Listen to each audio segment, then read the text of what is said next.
हाँ जी बच्चों, अब स्टार्ट करते हैं आपका ग्रुपिंग ऑफ कैपेसिटर।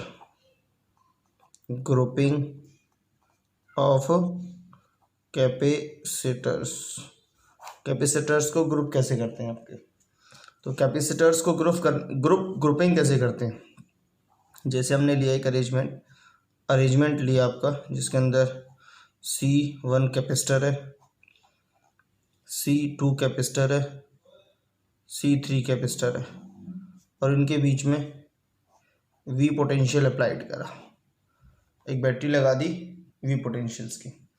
अब देखिए, जब हम ऐसा कर रहे हैं तो इसके अंदर देख रहे हैं आपका जो इसके अंदर जो फ्लो होने वाला चार्ज है, वो charge Q is equal to charge Q, वो हमेशा क्या बना रहेगा, C1 C2 और C3 तीनों पर सेम चार्ज होगा आपका। तो चार्ज इस पूरे के पूरे आपके अरेंजमेंट में चार्ज कांस्टेंट रहेगा। ये हमने ऑब्जर्व करा है, ये अरेंजमेंट बना करके। और हमने ये देखा है जो V पोटेंशियल है जो कंप्लीट पूरे अरेंजमेंट पे लग रहा है, उसका कुछ हिस्सा यहाँ पर लगेगा C1 पर, कुछ C2 पर और कुछ C3 पर। That means V total V total is equal to में V1 plus V2 plus V3, इस तरह से एक्सपीरियंस होगा। तो अगर हम बात करेंगे V की बात करेंगे, V इज इक्वल टू होता है आपका ये तो आप जानते ही हैं, Q इज इक्वल टू में आपका C इंटू में V, तो V is equal to Q upon C equivalent, इसके लिए अप्लाइड होगा आपका V टोटल के लिए आपका। इसमें होने वाला फ्लो, इसमें जो आपका चार्ज होगा उन सब पर equal amount of charge distribution होगा। तो पहले यहाँ पर देख लेंगे हम आपका, यहाँ पर V कितना होगा, यहाँ पर V होगा V1 इज इक्वल टू में आपका V1 इज इक्वल टू में Q अपॉन में C1, यहाँ पर होगा कुछ V2 Q अपॉन में C2, और होगा आपका V3 is equal to Q upon में C3। अब इन तीनों का एडिशन करते हैं, जो हमने ऊपर देखा V total is equal to V1 plus V2 plus V3, तो शायद कुछ ऐसा आएगा आपका Q C1 plus Q C2 plus Q C3 is equal to V total, that is Q अपन में C इक्विलेंट। Q है आपका, इन सब में Q है क्योंकि सब पे चार्ज इक्वल आएगा, तो Q अपन में C equivalent is equal to Q common आ जाएगा, 1 upon C1 plus 1 upon C2 plus 1 upon C3, Q से Q कट जाएगा, that is equal to 1 upon C equivalent. जो पूरे ओवरऑल जो अरेंजमेंट पर जो लगेगा वो C इक्विलेंट होगा 1 upon C1 plus 1 upon C2 plus 1 upon C3। ये कैसा अरेंजमेंट है आपका, इस अरेंजमेंट को बोलते हैं सीरीज अरेंजमेंट। कैसा अरेंजमेंट बोलते हैं इसे हम, सीरीज अरेंजमेंट। तो इसे हम सीरीज लिख रहे हैं आपका, सीरीज में इस तरह का एक्सपीरियंस हुआ। अब हम पैरेलल की बात करेंगे, किसकी बात करेंगे आपका, पैरेलल। तो पैरेलल वाला देखिए, यहाँ करता हूँ मैं आपका पैरेलल में क्या करा, वही अरेंजमेंट करा हमने।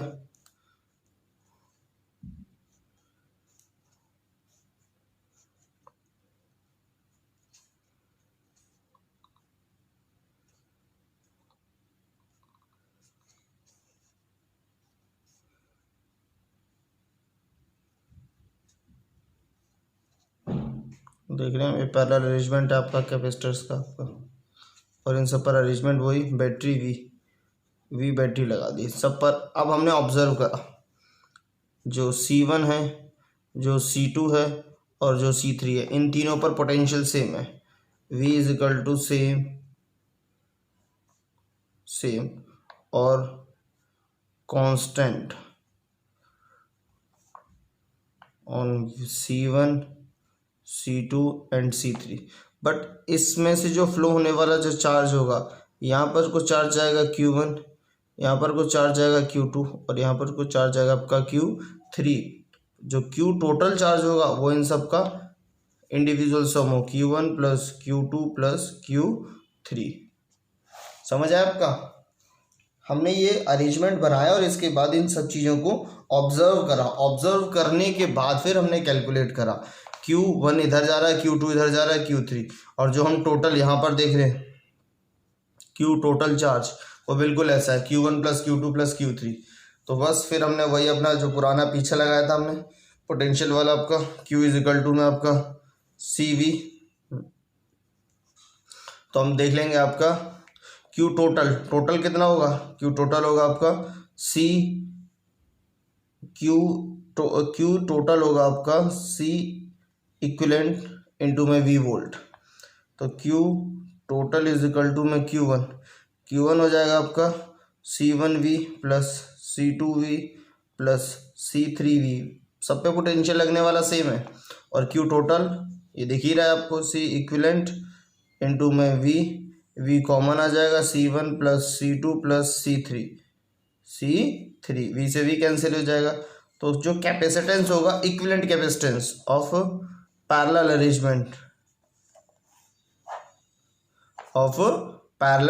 अरेंजमेंट, तो ये इसका हो जाएगा आपका। तो अब इसके बाद देखिए पैरेलल का हो गया एक तरफ सीरीज का हो गया, एक तरफ पैरेलल का हो गया।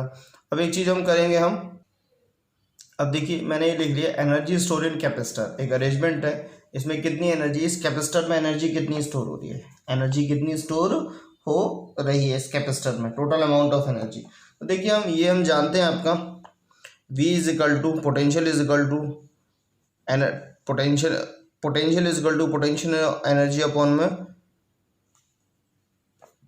एनर्जी अपॉन में charge, small amount of work for the movement of the small charge. किसी भी आपके चार्ज को पोटेंशियल के अंदर किसी भी चार्ज को एक जगह से दूसरी जगह ले जाने में जो वर्क लगता है उसे बोलते हैं potential energy. That means dW is equal to V into में DQ, V हम जानते हैं पोटेंशियल, और V that is equal to आपका पता होगा Q अपॉन में C, तो Q अपॉन में C इंटू में DQ, तो दैट इज इक्वल टू में Q 1 प्लस 1 अपॉन में 1 प्लस 1 अपॉन में C और 0 से Q तक। तो शायद यहाँ कुछ आ जाएगा W इज इक्वल टू आपका 1/2 इंटू में 1/C Q स्क्वायर, क्या आ जाएगा आपका Q स्क्वायर। तो शायद इसे 1 प्लस 1 2 कॉन्स्टेंट आ जाएगा, Q 1 प्लस 1 का आ जाएगा Q की पावर 2, मिनिमम से मैक्सिमम, मिनिमम 0 मैक्सिमम Q, तो मिनिमम 0 हो जाएगा आपका, मैक्सिमम Q इस तरह से आ जाएगा। तो एनर्जी आ जाएगी W is equal to 1/2 Q square by C। तो देखिए ये जो एनर्जी आ रही है ये हम बात करेंगे Q स्क्वायर, Q किस में होता है आपका, Q कांस्टेंट किस में होता है आपका, देखो इसे दो फॉर्म में लिख सकते हैं एनर्जी को, मैं इसको यहाँ पर डिराइव करके बताता हूँ आपका। W इज इक्वल टू में आपका 1/2 Q स्क्वायर बाई C। तो हम यहाँ देख रहे थे आपका Q स्क्वायर, तो Q किस में कांस्टेंट होता है, Q आप देख रहे हैं आपका Q चार्ज जो कांस्टेंट सेम बना रहता है, सीरीज में रहता है, तो इस वाले फॉर्मूले को हम सीरीज की तरह यूज़ करेंगे। और अगर हम पैरेलल अरेंजमेंट की तरह बात करेंगे, वैसे तो कैपेसिटर सारे ज़्यादातर आपके पैरेलल ही होते हैं, पैरेलल की बात करेंगे तो W इज इक्वल टू में 1/2 और Q इज इक्वल टू का Q का फॉर्मूला होता है आपका CV का होल स्क्वायर अपॉन C। तो शायद कुछ ऐसा आ जाएगा 1/2 इंटू में C स्क्वायर इंटू में V स्क्वायर अपॉन C से C कट जाएगा, स्क्वायर इसका कट जाएगा, तो work is equal to 1/2 CV square. ये एनर्जी का फॉर्मूला आपको अक्सर कर देखने को मिलेगा, ज़्यादातर ये देखने को मिलेगा। दोनों एनर्जी आपकी कैपेसिटर्स की आपकी 1/2 CV स्क्वायर या फिर 1/2 Q स्क्वायर अपॉन C। तो इस तरह से हम इनकी एनर्जी कैलकुलेट कर सकते हैं। एनर्जी के बाद हम बात करेंगे इसके अंदर, ये एनर्जी हो गई, एनर्जी के बारे में तो हम बात करेंगे इसके अंदर आपका energy density of parallel plate capacitor, energy density of parallel plate capacitor. तो देखिए हम यहाँ बात कर रहे हैं आपका एनर्जी की डेंसिटी की। एनर्जी डेंसिटी का मतलब होता है टोटल एनर्जी अपॉन में आपका वॉल्यूम। तो U आपका इस तरह से लिखा, टोटल एनर्जी हमने पीछे लिखा है 1/2 CV स्क्वायर, और वॉल्यूम इस पैरेलल प्लेट का अगर हम वॉल्यूम की बात करेंगे तो वॉल्यूम एरिया, जो इसका एरिया A होगा और जो इनके बीच की डिस्टेंस क्या होगी आपका D, is known as a volume A into में डी, ए इंटू में डी। और एक चीज हम जानते हैं, शायद आप पीछे भी देख कर आए होंगे, आपका सी इज इक्वल टू, जब भी पैरेलल प्लेट की बात आ रही है तो पैरेलल प्लेट का कैपेसिटेंस होता है परमिटिविटी इंटू में एरिया अपॉन में डी। और वी के बारे में आप जानते होंगे, वी इज इक्वल टू आपका ई इंटू में डी। सी और वी दोनों के बारे में पीछे पढ़ते क्या है आपका, सी आपका capacitance of the parallel plate और relation in between the potential and electric field intensity. तो इसे इसमें इम्प्लीमेंट करेंगे, U is equal to 1/2 C की जगह एप्सिलॉन नॉट है आपका परमिटिविटी, एब्सोल्यूट परमिटिविटी इंटू में एरिया अपॉन में डी। वी हो जाएगा आपका ई इंटू में डी का whole square upon A into में डी। तो देखिए ए से ये ए कटेगा आपका, अब इसे निकालने पहले u is equal to 1/2 into में आपका ई स्क्वायर इंटू में आपका D square upon D into में डी से डी कटा, इस डी से डी कटा, तो एक्सप्रेशन आएगा u इज इक्वल टू में आपका 1/2 एब्सोल्यूट परमिटिविटी इंटू में इलेक्ट्रिक फील्ड का स्क्वायर। इसका ये एक्सप्रेशन आएगा। और ये एक्सप्रेशन देखिए इंपॉर्टेंट इसलिए हो जाता है क्योंकि कई बार मैंने पेपरों में आता हुआ देखा है, डिराइव करता हुआ एनर्जी डेंसिटी। पिछली साल सीबीएसई के पेपर में आया था, अब ये एनर्जी डेंसिटी का डेरिवेशन या फिर calculate what is the energy density of parallel plate capacitor. Energy density पूरा लिख लूँ मैं आपका, energy density of parallel plate capacitor, ये होता है इसका आपका। तो इसके बारे में हमने कर लिया आपका। अब इसके बाद एक कॉमन सी चीज आती है आपका, कॉमन पोटेंशियल। नाम सुना होगा आपने, कॉमन पोटेंशियल्स। कॉमन पोटेंशियल होता क्या है? कॉमन पोटेंशियल होता है दो स्फेरिकल बॉडी ली, अभी आइडेंटिकल है, दिखने में नहीं लग रही होंगी क्योंकि मैं कोई नॉर्मल तरीके से बना रहा हूँ, है आइडेंटिकल है, दोनों आइडेंटिकल है।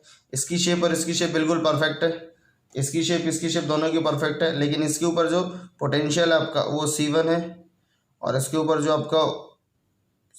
ऊपर जो कैपेसिटेंस है इसका जो कैपेसिटेंस है वो C1 है और इसका जो पोटेंशियल है वो V1 है। इसका जो कैपेसिटेंस है वो आपका C2 है और जो इसका पोटेंशियल है वो V2 है। हमने क्या करा, इस दोनों जो आइडेंटिकल है इन दोनों को एक दूसरे से आपका कनेक्ट कर दिया। जैसे ही कनेक्ट कर देंगे, कनेक्ट करने के बाद आपका चार्ज डिस्ट्रीब्यूट होगा। चार्ज क्या होगा आपका? डिस्ट्रीब्यूट होगा। और वो जब तक डिस्ट्रीब्यूट होता रहेगा जब तक इनके ऊपर कॉमन पोटेंशियल या फिर दोनों का पोटेंशियल सेम ना हो जाए, इस तरह से आपका चार्ज डिस्ट्रीब्यूट होगा आपका। तो एक चीज याद रखना चार्ज के regarding, charge can neither be created nor be destroyed, it can be transferred from one body to another body और the charge of the whole system remain constant। इस पूरे सिस्टम का जो चार्ज होगा वो हमेशा क्या रहेगा? कांस्टेंट रहेगा आपका। दैट मीन्स एक कैपेसिटर से जितना चार्ज लूज होगा दूसरे कैपेसिटर पर उतना चार्ज गेन होगा, ये चीज याद रखना आपका। तो देखिए अगर हम बात करें कॉमन पोटेंशियल्स की, तो कॉमन पोटेंशियल का जो एक्सप्रेशन होता है, common potential is equal to आपका टोटल चार्ज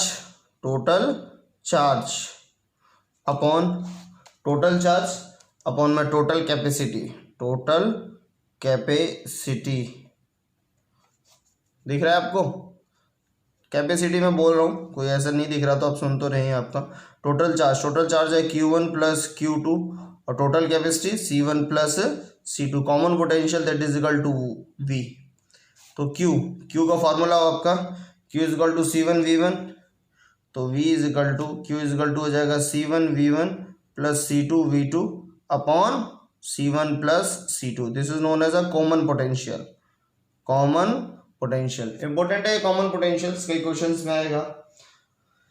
तो हम ये हुआ कैसे, कॉमन पोटेंशियल बनता कैसे? कॉमन पोटेंशियल का मतलब है जब हम किसी भी दो आइडेंटिकल बॉडीज को जिनका डिफरेंट कैपेसिटेंस हो उनको जब किसी वायर से कनेक्ट करते हैं तो चार्ज फ्लो होता है और चार्ज जब तक फ्लो होता रहता है जब तक दोनों की तरफ पूरा का पूरा आपका इक्वल डिस्ट्रीब्यूशन ऑफ चार्ज नहीं हो जाता। एक चीज और याद रखना, चार्ज डिस्ट्रीब्यूट हो रहा है, चार्ज डिस्ट्रीब्यूट हो रहा है जिसकी वजह से पोटेंशियल इक्वल हो रहा है, लेकिन ऐसा ना लिखें आपका ऐसा ना लिखें जितना इसमें से पोटेंशियल लॉस होगा उतना इसमें पोटेंशियल गेन होगा, इस तरह से नहीं है। V1 में जितना पोटेंशियल लॉस होगा या फिर V2 में जितना लॉस होगा उतना दूसरे वाले में गेन होगा, ये वाला इसके अंदर फंडा नहीं है। इसके अंदर बस ये आपका चार्ज एक सिस्टम से जितना चार्ज लूज होगा दूसरे वाले पे उतना गेन होगा। इस तरह से हम ये इसका बेसिक्स है आपका। तो जब भी चार्ज एक जगह से दूसरी जगह ट्रांसफर होता है तो जनरली चार्ज ट्रांसफर होते समय एनर्जी लूज होती है। क्या होती है आपकी एनर्जी? देखो इसका अलग एनर्जी होगी जब ये हमने वायर नहीं लगाई थी जब तक, क्योंकि इसका अपना अलग पोटेंशियल है और अपना अलग कैपेसिटेंस है, और सेम इसकी भी आपकी अलग पोटेंशियल अलग कैपेसिटेंस है इसका और दोनों का आपका।